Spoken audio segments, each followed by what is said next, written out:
तो गाइस आज के इस वीडियो में बात करने वाले हैं 2025 में बैंक ऑफ बड़ौदा के मिनिमम बैलेंस चार्जेस के बारे में कि आपको अपने खाते में 2025 में कम से कम कितना बैलेंस रखना चाहिए, कम से कम कितना पैसा रखना चाहिए, जिससे कि आपका अकाउंट भी मेंटेन रहे और आपको किसी भी तरह का मिनिमम बैलेंस का चार्जेस ना पे करना पड़े।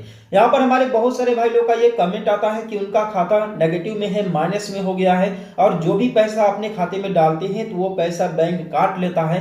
तो ऐसे में मिनिमम बैलेंस चार्जेस की वजह से ही आप लोगों को ऐसा जो कि प्रॉब्लम फेस करना पड़ता है। तो इस वीडियो में आप लोगों को बताने वाला हूं कि आप अपने खाते में कम से कम कितना पैसा रखें जिससे कि आपका अकाउंट मेंटेन रहे और आपको किसी भी तरह का मिनिमम बैलेंस का चार्जेस पे ना करना पड़े। तो अगर आपका भी खाता बैंक ऑफ बड़ौदा में है तो यह वीडियो आप लोगों के लिए काफी ज्यादा इंपॉर्टेंट होने वाला है।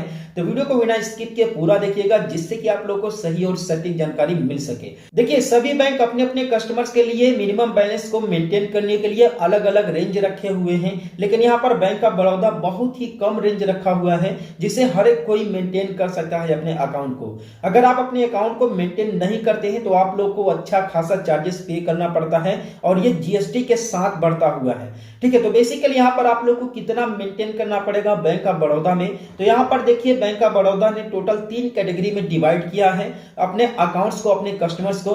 पहला जो है कि मेट्रो यानी कि शहरी क्षेत्र, दूसरा अर्ध शहरी क्षेत्र, तीसरा ग्रामीण क्षेत्र।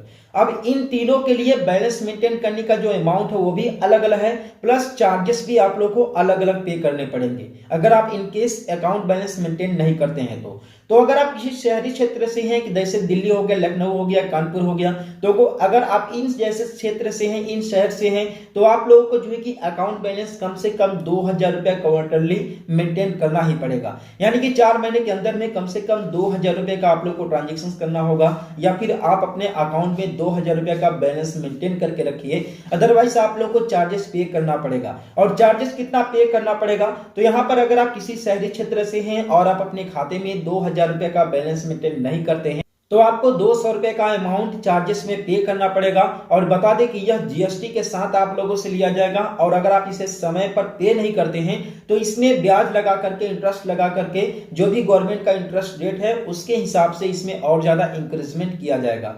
तो इससे बेहतर यह है कि आप अपने अकाउंट में 2000 रुपए का बैलेंस मेंटेन करके रखें जिससे कि आप लोगों को किसी भी तरह का चार्जेस पे ना करना पड़े।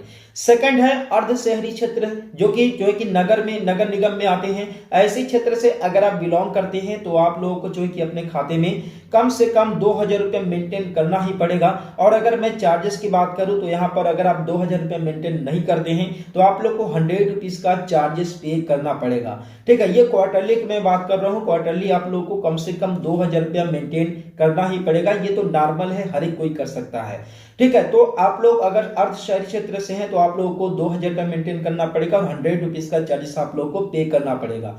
थर्ड है कि अगर आप किसी ग्रामीण क्षेत्र से हैं या फिर सेमी अर्बन एरिया से हैं तो ऐसे केस में आप लोगों को अपने खाते में कम से कम 1000 रुपया मेंटेन करना ही पड़ेगा।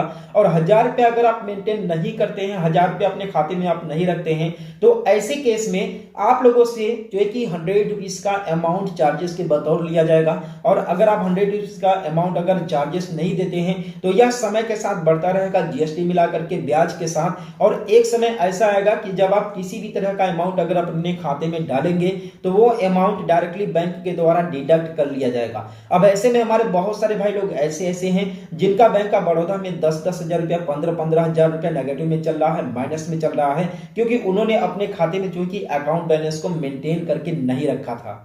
तो किसी भी तरह का चार्जेस लगने से पहले आप अपने अकाउंट को मेंटेन करके रखिए। मैंने यहाँ पर आप लोग को मिनिमम बैलेंस चार्जेस रूल 2025 के बारे में बता दिया जो बैंक ऑफ बड़ौदा ने यहाँ पर जारी किया हुआ है। तो आई होप कि इस वीडियो के माध्यम से आप लोग को हेल्प मिला होगा। तो चैनल को सब्सक्राइब कर देना, वीडियो को लाइक कर देना। मिलते हैं फिर किसी नेक्स्ट वीडियो में एक नए अपडेट के साथ।